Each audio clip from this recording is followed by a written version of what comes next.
동영상이 뭐죠? 네, 움직이는 그림이죠. 동이 움직인다는 말이잖아요. 그래서 우리는 앞으로 움직이는 그림, 움직이는 영상을 찍을 텐데 이런 동영상들은 어떤 특징이 있는지 알아보겠습니다. 네, 여기 여러 가지 동영상의 장르, 종류가 있는데요. 네, 낯선 게 있을지 몰라요. 극영화. 극영화라고 들어봤어요? 처음 듣는 친구도 있을 텐데 우리가 보통 영화라고 부르는 것들은 극영화예요. 우리가 어떤 걸 영화라고 부르죠? 누군가 시나리오를 써서 배우들이 연기를 해서 극장에 걸리는 그런 영상물들을 극영화라고 불러요. 거기서 중요한 두 가지가 있죠. 하나는 허구의 이야기여야 되고요. 또 하나는 배우들이 연기를 한다는 거예요. 물론 연기를 하지 않는 영화도 있긴 하지만, 배우가 나오지 않는 영화도 있지만 대부분의 극영화들은 누군가 만들어진 이야기로 연기를 해요. 그럼 그 반대되는 의미는 뭐가 있을까요? 옆에 있는 다큐멘터리입니다. 다큐멘터리를 우리말로 바꾸면 기록 영화예요. 기록 영화라는 말은 말 그대로 있는 것들을 그냥 기록만 하는 거예요. 찍기만 합니다. 거기에 어떤 이야기를 만들어서 조작한다든가 그렇게 만들어내지 않는 의미로 시작은 했지만 지금은 개념이 바뀌긴 했습니다. 보통 영화라고 부르면 앞에 있는 극영화만 생각할 수 있지만 사실은 극영화와 다큐멘터리가 모두 영화고요. 오히려 다큐멘터리가 극영화보다 먼저 시작했어요. 다큐멘터리가 기록 영화라고 했잖아요. 기록 영화는 말 그대로 있는 사실, 벌어진 일을 단순히 찍기만 해도 기록 영화가 될 수 있기 때문에 여기 나온 모든 영상들의 조상이라고 부를 수 있겠죠. 드라마는 뭐가 드라마죠? 연속극이라고도 하는데요. 연속적으로 뭔가 계속 나와야 돼요.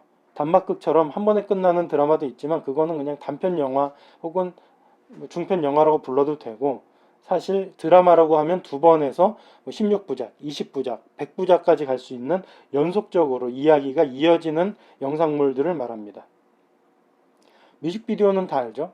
음악이 주가 되고 거기에 가수들이 노래를 부르거나 춤을 추거나 가끔씩은 드라마타이즈라고 해서 연기를 하기도 하지만 대사 같은 게 중요하지 않고 보통은 음악 중심으로 흘러가는 영상들이 뮤직비디오라고 하죠. 광고는 다 아시죠? 무언가를 알리고 홍보하고 팔기 위해서 만드는 영상인데 형식은 다양해요. 기록이 될 수도 있고 옆에 나와 있는 쇼처럼 재밌게 만들 수도 있고 영화처럼 이야기 구조를 갖고 있을 수도 있고요. 뭐가 되든 상관이 없고 내가 하고 싶은 메시지를 전달하든가 내가 갖고 있는 물건을 알리는 목적으로 만든 모든 게 광고가 될 수 있어요. 쇼는 우리가 방송에서 보는 많은 영상물들에 해당됩니다. 노래를 부르는 노래쇼, 연예인들이 나와서 재밌게 노는 예능 버라이어티 쇼, 어디에 맛집, 먹방을 찍는 것도 다 쇼에 해당됩니다. 그래서 이 쇼는 보통은 재미를 위해서 만드는 많은 영상들을 말하고요. 뉴스는 다들 아시죠? 사실을 전달하고 보도하고 가끔씩 주관이 들어가기도 하지만 있는 일을 그대로 전달하는 목적의 보도물을 말합니다. 유튜브는 사실 이렇게 한 장르로 구분하기는 좀 어려워요. 왜냐하면 유튜브 안에는 워낙 다양한 종류의 영상이 있고 유튜브 영상이라고 해도 극영화도 있고 다큐멘터리도 있고 웹드라마도 있고 뮤직비디오도 있으니까 유튜브라고 분류하는 게 좀 어색하긴 하지만 유튜브라는 장르는 일반적인 영화나 방송 장르랑은 너무 달라서 별도로 구분해 봤습니다. 얘는 좀 특이해요. 그리고 이 기준으로 분류할 수 없는 것들은 그냥 뭉쳐서 기타라고 분류해 봤어요. 여러분들은 어떤 영상을 보고 있죠? 그리고 앞으로 어떤 영상들을 만들고 싶으시죠? 이런 영상 장르를 알고 이 중에 하나를 고르면 의외로 만들기가 쉬워져요. 왜냐하면 그 장르의 영상이 지켜야 될 규칙들이 따로 있거든요. 그래서 이런 많은 종류의 영상들이 있다는 것을 알고 다음으로 넘어가겠습니다. 첫 번째, 동영상에는 이미지, 소리, 움직임, 시간이란 속성들이 들어있어요. 이미지, 그림, 눈에 보이는 것들을 말하죠. 근데 그런 장르의 다른 예술들이 있어요. 그림이니까 회화, 사진들도 이 이미지에 해당되죠. 그러면 사진과 동영상의 다른 차이는 뭐가 있죠? 움직임이 있어요. 움직인다는 거죠. 움직임이 있어야 동영상이지 움직이지 않으면 사진과 다를 바가 없어요. 그리고 소리가 들어가죠. 대부분의 동영상엔 소리가 들어갑니다. 아주 옛날에 무성영화란 영화가 있었어요. 소리가 나오지 않은 영화죠. 요즘에 만드는 영화들은 대부분 소리가 들어갑니다. 제일 중요한 게 있는데 이 시간이에요. 사진과 동영상의 차이는 움직임이라고 했었죠. 하지만 더 중요한 건 시간이에요. 뭐 자연 풍경을 찍었을 때는 1분 동안 찍어도 움직임이 하나도 없을 수 있어요. 하지만 그거는 사진일까요? 아니죠. 동영상이라고 부르죠. 왜냐하면 그 1분이란 시간을 갖고 있기 때문에 그래요. 그래서 우리는 이 중에 이미지, 움직임, 소리, 시간이란 속성이 있다는 걸 이제 알게 됐는데 그 중에 시간에 대한 중요성을 알아야 돼요. 여러분들이 친구들한테 이런 얘기 할 수 있죠. 야, 잠깐만 내 얘기 좀 들어봐. 네, 1분, 10분 동안 얘기했는데 들으나 마나 한 소리를 들었을 때 황당하고 짜증이 날 수 있죠. 같은 이유로 여러분들이 누군가 만든 동영상을 봐요. 혹은 내가 만든 동영상을 누군가에게 보여줘요. 그때 보고 나서 이게 뭐야? 아무 내용 없잖아. 아무 의미 없잖아. 라고 말한다면 그 동영상은 재밌다는 얘기를 들을 수 있고 좋은 평가를 받을 수 있을까요? 없어요. 그래서 우리는 시청자, 관객들의 시간을 소중히 생각하는 제작자가 되어야 돼요. 내가 1분 동안 뭔가를 보여줬으면 그 1분만큼의 보람을 느끼게 해줘야 되지 1분을 봤는데 야 이거 사진 한 장이면 되잖아 혹은 글로 한 줄 쓸 거를 왜 이렇게 길게 찍었어 라는 소리를 듣지 않으려면 시간에 대한 중요성을 알고 있어야 되죠. 네, 두 번째는 동영상에는 보이는 내용과 보이지 않는 의도가 있다는 걸 알아야 돼요. 동영상에는 어떤 요소들이 들어가는지 볼게요. 첫 번째, 그림이 들어가죠. 뭔가를 찍으면 눈에 보이는 이미지들이 기록돼요. 그 안에서는 누군가 말하는 대사가 들어갈 수도 있고요. 감미로운 음악이 들어갈 수도 있어요. 또 현장에서만 일어날 것 같은 효과음, 소리들이 들어갈 수도 있어요. 여기에는 적지 않았지만 공간음이라는 앰비언스라는 소리가 들어갈 수도 있어요. 아, 여긴 진짜 그곳이구나라는 실감나게 해주는, 믿게 만들어주는 소리들을 말해요. 자막을 넣을 수도 있죠. 내가 어떤 정보를 넣고 싶은데 그림과 대사만으로 전달이 안 돼요. 그때는 자막으로 이것은 어떤 것입니다 라고 내용을 추가해 줄 수가 있겠죠. 색감을 갖고 이야기를 할 수도 있어요. 여기는 되게 추운 곳이야 라고 말로는 설명하고 이미지로는 나오고 있는데 뜨거운 빨간색이 보이고 노란색, 온통 노란색이면 여기는 진짜 춥다는 생각이 안 들고 따뜻하다는 느낌이 들 수 있어요. 그러면 색감을 잘못 이용한 거죠. 또 시각 효과.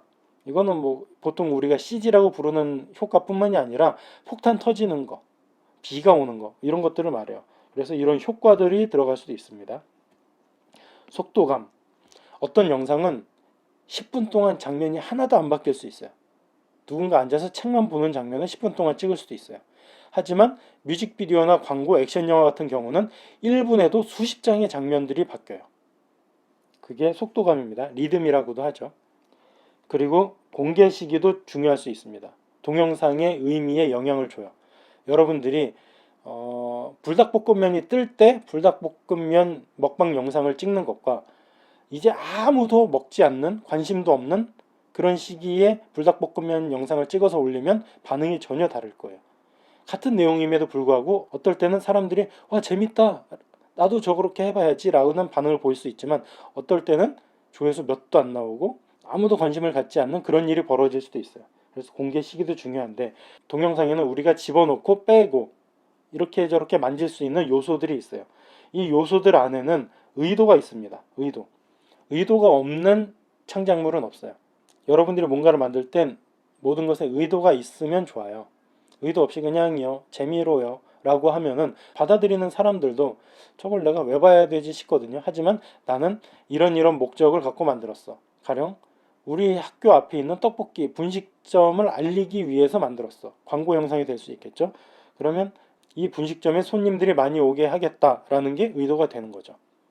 만들기 전에 제대로 보고 읽는 법을 익혀야 됩니다. 여러분들은 뭐 스마트폰이나 카메라가 있으니까 누구나 영상 만들 수 있다고 생각하고 앞으로 영상 편집 앱을 배우고 나면 아 나도 편집할 수 있으니까 영상을 만들 수 있어 라고 말할 수 있지만 그거는 정말 만들 수 있을 뿐이지 그게 다른 사람들한테 평가받았을 때 좋은 소리를 듣긴 어려워요. 왜냐하면 단순히 볼 수 있고 기술을 쓸 수 있다고 뭔가를 만들 수 있는 건 아니기 때문에 그래요. 여러분들이 살면서 영상물을 많이 봤을 거예요. 영화도 보고 뮤직비디오 보고 광고도 봤어요. 근데 지금까지는 시청자나 관객의 입장에서만 봤어요. 아 저거 재밌네, 재미없네, 와 잘 나왔다, 와 되게 멋있게 찍었다 이런 식으로는 반응했는데 그거는 시청자들의 반응일 뿐이에요. 누구나 할 수 있고 그 이상으로 뻗어나가지 못해요. 하지만 제작자가 그걸 바라본다면 전혀 다른 태도를 갖고 있어야 되죠. 가령 저건 왜 찍었을까? 저 때는 배우의 저 옆모습이 아니라 뒷모습을 찍는 게 더 좋았을 텐데 저 때는 얼굴이나 눈을 좀 더 크게 찍으면 좋지 않았을까? 이런 식으로 영상물을 보면서 의견을 갖고 자기 의도를 반영하기 위한 더 좋은 최적의 방법을 찾아내는 게 바로 제작자의 입장인데, 그런 것 없이 재밌네 라고 하고 보고 나서 잊고, 그런 식의 태도는 제작자에게 좋지 않아요. 그래서 앞으로 여러분들이 뭔가를 만든다면 시청자나 관객의 입장이 아니라 제작자의 입장에서 냉철하게 분석적으로 비판적으로 바라보길 바랍니다. 그래서 제작을 잘하려면, 영상물을 좋은 영상 제작자가 되려면 뭘 해야 되냐? 첫 번째는 많이 봐야 돼요. 일단 많이 보세요. 뭐가 되든 많이 봐요. 두 번째는 다양하게 봐야 돼요. 많이 본다는 게 좋은 건 아니에요. 왜냐하면 맨날 보고 싶은 것만 보면 발전이 없어요. 좋아하는 유튜버 채널 한 개만 계속 보면 세상에 다른 영상이 얼마나 많은데 그것들을 전혀 모르고 사니까 내 세계는 그 유튜브 채널 한 개의 세계밖에 안 되는 거예요. 그래서 이것도 보고 저것도 보고, 혹은 이 이야기를 다뤘는데 다른 방식으로도 접근한 그런 다양한 영상들을 봐야 제작자의 능력을 키우는데 도움이 됩니다. 더 중요한 건 비판적으로 봐야 돼요.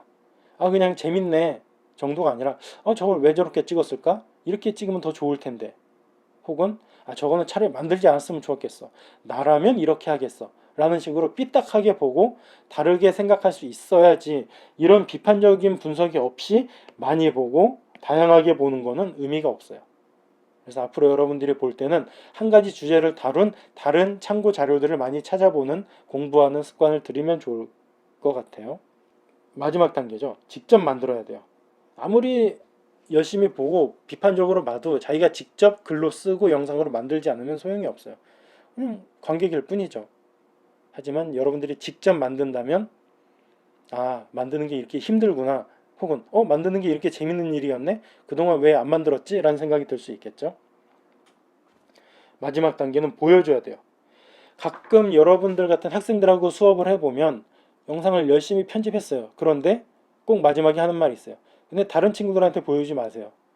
혹은 상영하는 수업 마지막 시간에 선생님 저 이거 안 틀면 안 돼요? 이런 이야기를 해요.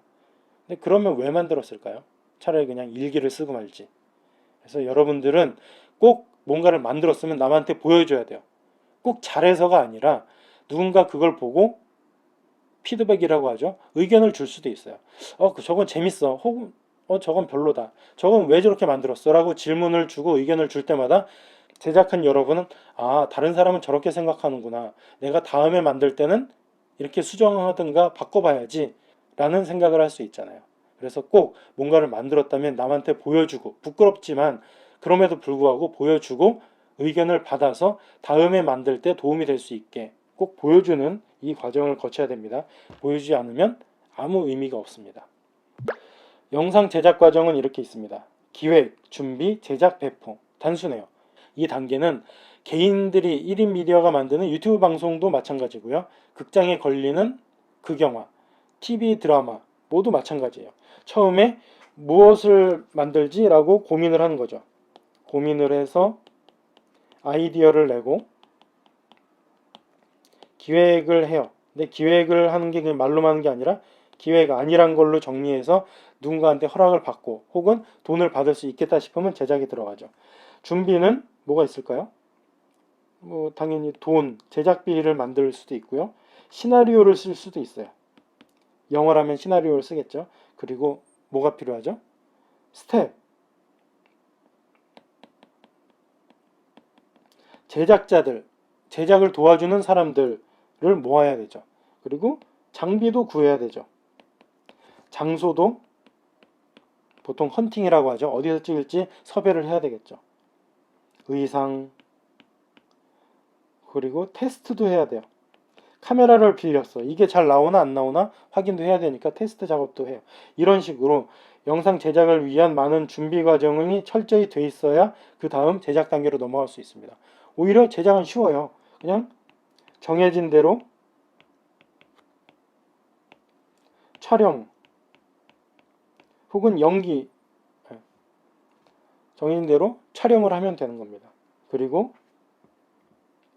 편집을 하겠죠. 촬영본을 갖고 편집을 하는데 이때 편집으로 바로 끝나기도 하고 편집하면서 아 맞다 이걸 더 찍었어야 되는데 라는 생각이 들었으면 추가 촬영을 하기도 하죠. 그 다음에 다시 편집을 하겠죠. 그 다음 마지막 단계는 배포예요. 뭐 상영이 될 수도 있고요. 상영이 될 수도 있고요. 업로드가 될 수도 있죠. 혹은 방영이 될 수도 있어요. 뭐가 되든 누군가한테 공개를 한 순간 배포가 되는 겁니다. 이런 과정을 거쳐서 우리가 만든 영상들이 만들어지는 겁니다. 영상 제작자들은 어떤 일을 할까요? 연출이라고 들어보셨죠? 이거는 감독이라고도 하고요. 방송국에서는 PD라고도 해요. 이 사람들은 모든 것을 총괄하는 아주 중요한 책임을 갖고 있는 사람들이에요. 보통은 한두 명이 하죠. 출연, 배우가 될 수도 있고요. 리얼리티 쇼 같은 경우는 진행자, 출연자가 될 수도 있죠. 촬영은 카메라를 잡고 도와주는 모든 사람들, 녹음은 소리를 녹음하는 모든 사람들, 조명, 미술, 꾸미고 의상 같은 걸 준비할 수도 있고요. 물건, 소품을 준비할 수도 있고요. 그리고 편집하는 사람도 있어야 되겠죠. 사운드는 위에 있는 녹음하고는 다르게 사후에 소리를 만들던가 보충하는 사람들이에요. 음악을 작곡하고 연주할 수도 있겠죠. 마지막으로 내가 만든 결과물이 더 많은 사람들에게 전달될 수 있게 홍보를 할 수도 있겠죠. 이런 많은 일들을 합니다. 근데 여기서 지금 선생님이 설명하지 않은 게 있어요. 프로듀서가 뭔지 설명을 할게요. 자, 지금 이 많은 역할들을 하는 사람들은 이야기를 위해 존재하고 일하는 사람들이죠. 감독은 이야기 안에서 모든 것들을 통솔하는 책임자예요. 그런데 카메라가 돌아가는 그 현장이 아닌 곳에서도 중요한 일은 많아요. 뭐가 있을까요? 일정을 잡아야 되고요. 장비를 어디서 어떻게 빌려올지를 정해야 되고요.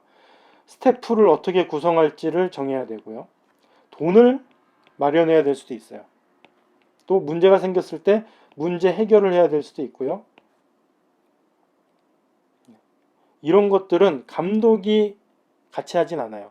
혹은 PD가 동시에 하진 않아요.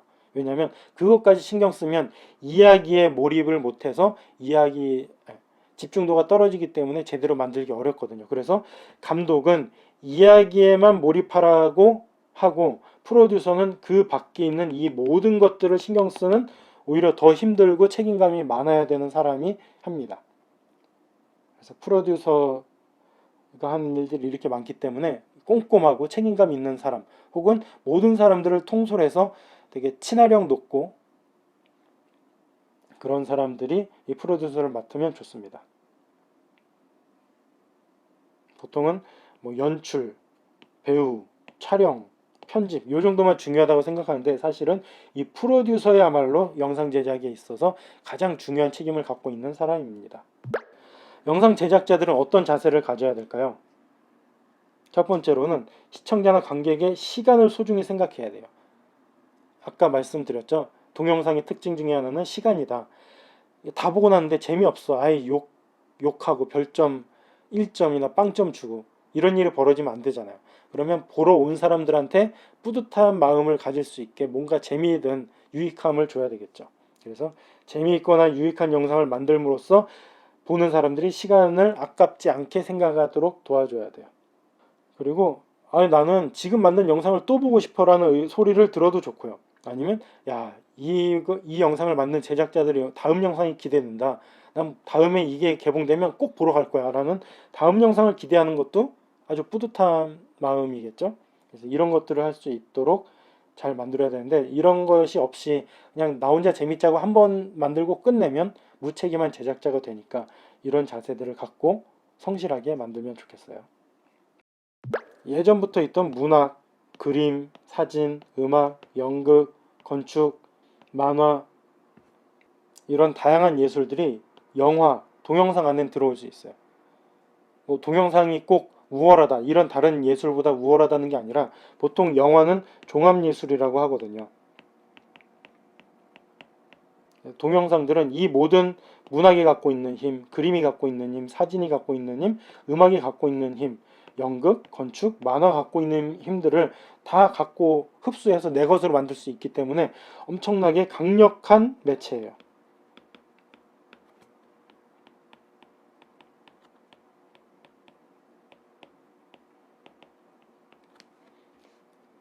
그래서 여러분들이 뭔가를 만들 때는 이 다양한 요소들을 갖다 쓸 줄 알면 알수록 더 풍성한 이야기를 만들 수 있고 더 있어 보이는 결과물을 만들 수 있습니다. 동영상의 힘이 이렇게 대단하다는 걸 알고 제대로 공부하시길 바랍니다. 과제가 있어요. 이 영상들을 보고 나서 다음 시간 내지는 촬영 시간에 이야기를 할 거예요. 이것들을 직접 검색하려면 데이빗 린치 파운데이션 사운드 오브 트라우마라는 걸 유튜브에서 찾아볼 수도 있고 아니면 옆에 있는 QR코드를 찍으면 유튜브 앱으로 들어가서 영상이 나올 겁니다. 그 아래에 있는 것도 마찬가지인데 이 두 가지 다 모두 광고제에서 상을 받았던 작품들이에요. 다 좋으니까 한번 보고 오시면 이것에 대해서 이후에 수업 때 이야기를 해보도록 하겠습니다. 지금까지 영상 제작자가 알아야 할 것들에 대해서 몇 가지 정리를 해봤습니다. 아직까지는 그냥 말로만 선생님이 설명을 했고 뭐 눈에 딱히 보여주는 게 없기 때문에 막연할 수 있지만 다음 시간부터는 좀 더 실감나고 구체적으로 알 수 있는 자료들을 보여주면서 설명을 하겠습니다. 꼭 과제 영상 보고 오시고요. 그럼 다음 시간에 볼게요. 안녕히 계세요.